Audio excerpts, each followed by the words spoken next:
is Take 5 with JK Strategies.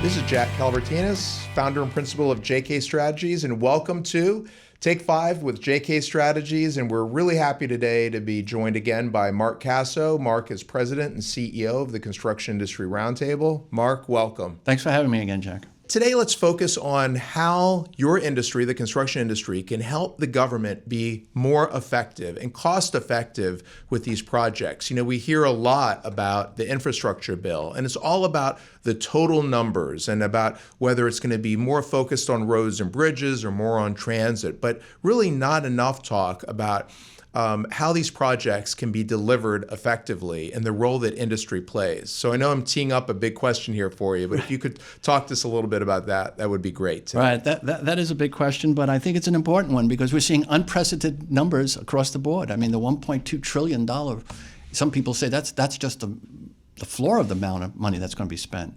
So I think we're really challenging the society, and they're challenging our industry to be efficient and effective in the dollars that are being spent out of the taxpayer's pocket.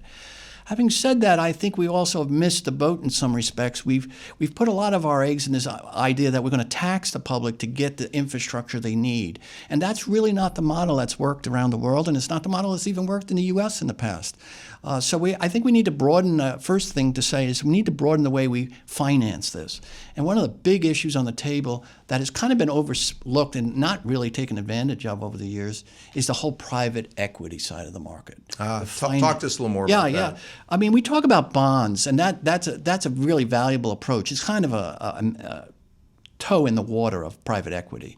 But we go to countries like Australia, they literally use private dollars to attract the ROI, the return on investment has to be there. In this day and age when the banks will give you 0.5% if you're lucky, the ROI doesn't have to be very big. 1%, 2%, 3%, 4% could attract hundreds of billions of dollars into this space out of the private sector. You don't have to tax the American public to get that kind of, and the truth be known, unfortunately, being an industrial power that the U.S. has been for a long time, its infrastructure has decayed, but it also needs other new infrastructure. So there are a lot of dollars that are needed, and you can't just go to the federal government or the state government and expect that money to be there.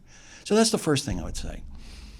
Beyond that, I think there's the whole side of how do you use that dollar efficiently? And what the federal government is a leviathan of many agencies and overlapping jurisdictions and redundancies and everything else under the sun.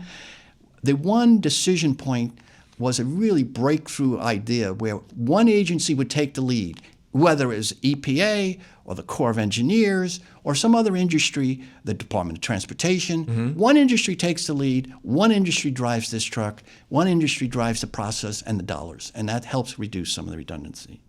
Finally, we'd look at streamlining regulations themselves, and I know you've had some experience with that.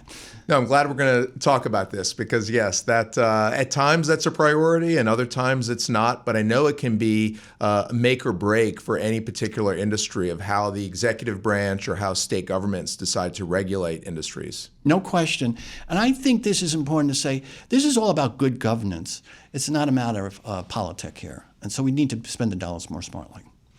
You know, I was thinking back to my former boss when I was at OMB, the place that, determines how it is that the federal government spends its money. And when Mitch Daniels was head of OMB, they called him the knife. And when he became governor of Indiana, he really focused permitting and also the DMV on being more customer friendly, saying, your customers are builders, your customers are drivers when they come in for that driver's license, and giving them metrics and incentives. Yeah.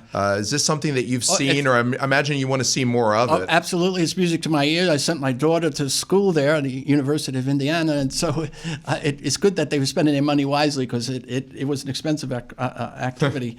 But I'd say to you that the states they're the laboratory for this kind of experimentation. Streamlining, reducing the inefficiencies is really important. Great. Well, thank you, Mark. We're trying to keep these things tight to about 5 minutes, and you packed in a lot of information there, but thank you very much for joining us today. Thanks for having me, Jack. Yeah.